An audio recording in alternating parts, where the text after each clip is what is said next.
A internet inteira parou para falar do show do Justin Bieber que aconteceu no último final de semana no Festival da Califórnia, o Coachella 2026. Na minha opinião, eu achei que ele foi um gênio e eu vou explicar nesse vídeo o porquê que provavelmente o Justin fez um dos shows que mais repercutiu na história da sua carreira. Para você que está meio por fora aí do que aconteceu, eu vou contextualizar. O Justin, depois de 4 anos longe dos palcos, das câmeras, ele voltou agora definitivamente para os palcos, para toda a sua jornada aí como artista. Esse primeiro palco agora da Coachella foi um divisor de águas para essa retomada, e aí a gente já pode imaginar a expectativa toda que existiu para esse show. Então, se você imaginava que ele ia voltar como o Justin dos velhos tempos, com 1 milhão de dançarinos, pirotecnias, show de luzes, você provavelmente se frustrou. Porque a opção dele foi trazer um show completamente simples, minimalista, com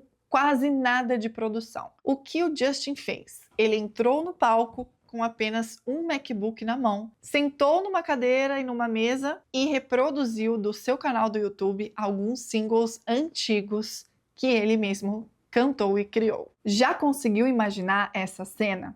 Calma que eu vou te explicar aonde eu achei que o Justin foi realmente genial. Agora, se é a sua primeira vez aqui no meu canal, seja muito bem-vindo, muito bem-vinda. Meu nome é Isabela Mori, eu sou jornalista, atriz e mentora de alta performance na comunicação. Por isso que o show do Justin Bieber, o assunto do momento, virou pauta aqui no canal, justamente para quebrar alguns padrões, algumas crenças limitantes de como você deve sim palestrar, falar em público ou fazer uma grande apresentação impactante. Se você gosta desse tipo de conteúdo, não deixe de se inscrever no canal ou de me acompanhar mais de pertinho lá no Instagram. Muito bem, então Justin, abrindo o seu YouTube no grande palco do Coachella, ele passa mais de 1 hora reproduzindo vídeos antigos, cantando para si mesmo, em uma espécie de volta no tempo, muito emocionante, principalmente quando ele abre um vídeo onde ele é criança ainda, cantando com uma voz bem infantil e, de fato, vira de costas para o público e canta para ele mesmo. Na minha visão, foi um show totalmente dedicado às fãs que estavam lá, porque ele cantou músicas do seu primeiro, segundo, terceiro disco e não só músicas atuais. E muitas pessoas estão dizendo que o Justin desperdiçou uma grande oportunidade em um show que daria tanta visibilidade assim para ele, por justamente ter feito um show simples. Mas na minha visão,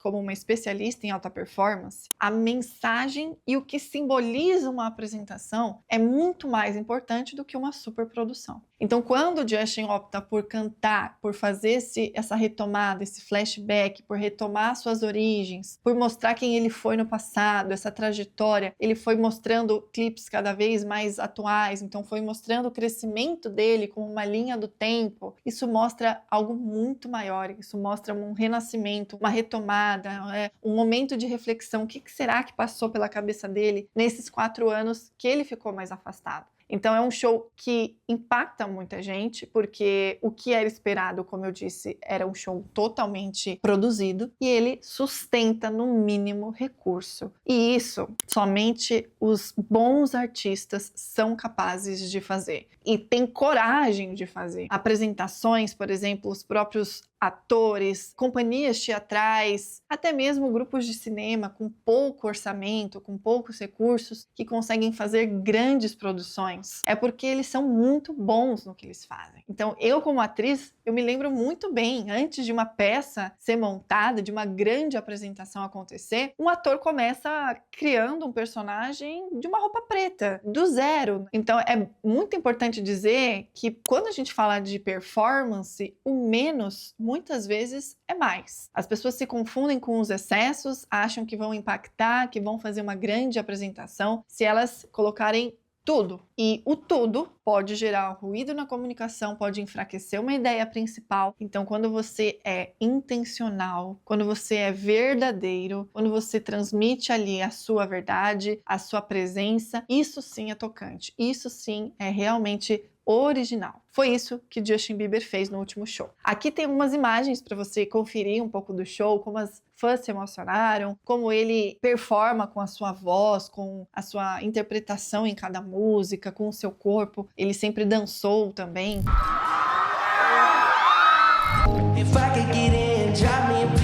Então, assim como um palestrante, ele não pode depender 100% dos recursos de uma palestra. O palestrante ele precisa depender dele mesmo. A gente pode fazer uma comparação, por exemplo, com o formato de apresentação TED Talk. Você provavelmente deve conhecer esse formato, se não conhece, eu convido você a pesquisar, porque esse formato de palestra, que inclusive ficou famoso no mundo inteiro, é um formato extremamente simples, onde o palestrante simplesmente entra no palco, fica parado no meio dele e conta uma história. Compartilha uma ideia, sem recursos visuais, sem adereços de cena, sem nada. É justamente o palestrante e uma boa história. Isso sim é o pilar de um bom comunicador, de um bom artista, de um bom apresentador. Os recursos visuais é um extra. É óbvio que quando você tem uma grande produção, vai ficar tudo muito bom. Mas não necessariamente uma boa produção quer dizer que é um bom comunicador, é um bom artista. Muitas vezes a produção ela precisa maquiar a falta de talento de um artista e de um comunicador. Então veja como o essencial, que foi o que o Justin trouxe, foi